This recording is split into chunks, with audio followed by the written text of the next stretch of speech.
Hi, I'm Wendy Nargang, and this is my research assignment for teacher design feedback forms for PIDP 3230, Evaluation of Learning.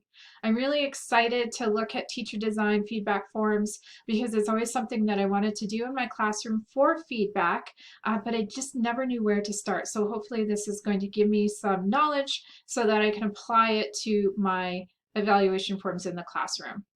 We're going to look at the definition of teacher design feedback forms, why use them, when and where to use them, best practices, advantages, limitations, and then also how to provide that feedback to your students.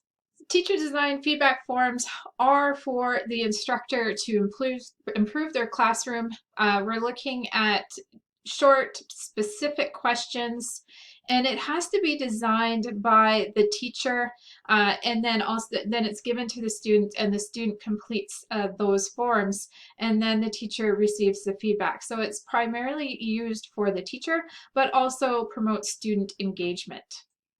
Why should we use teacher design feedback forms? Well, regular feedback is important for instructors to improve, and that doesn't always necessarily happen. Usually instructors are the ones that are providing the evaluation, the feedback, but we never get it in return, and it would be really nice to have something like that for me in my classroom. It's going to help the teacher find the weaknesses of the class and maybe take some professional development courses during their time that they have.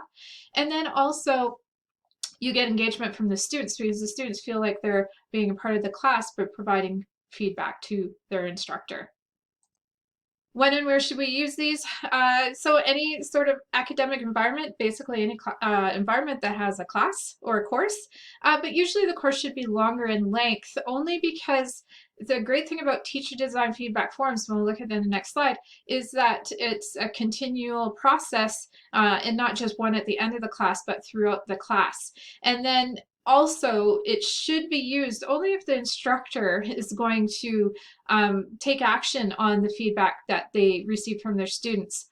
So it's really important that students feel like their feedback is welcomed and that adjustments are made based on that.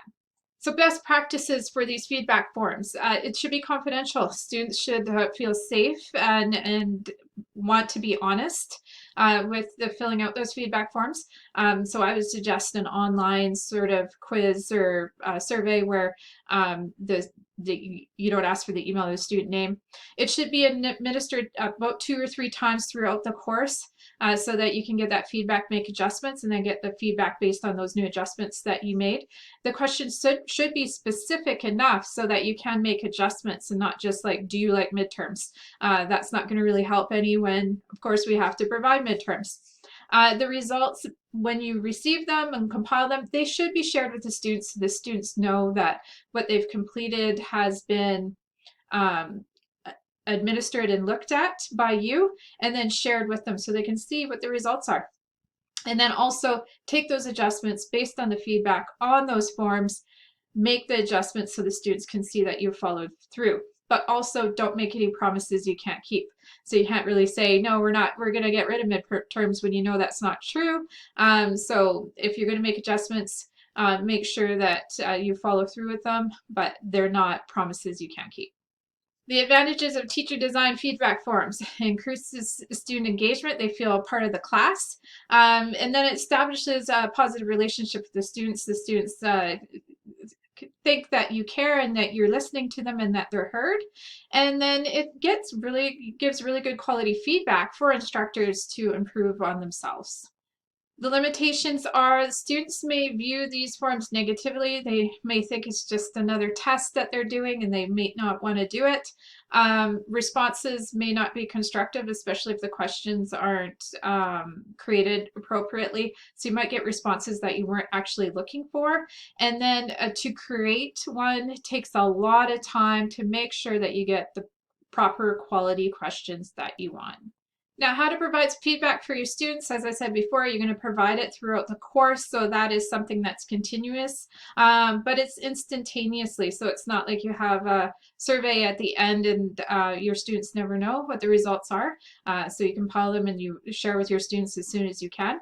And they should be shared with students immediately so they know that that work they put in to provide feedback has been recognized. And then also you've made those adjustments, you received the feedback, you made those adjustments so the students know that their feedback is appreciated and acknowledged. And here are my references. Thank you for watching.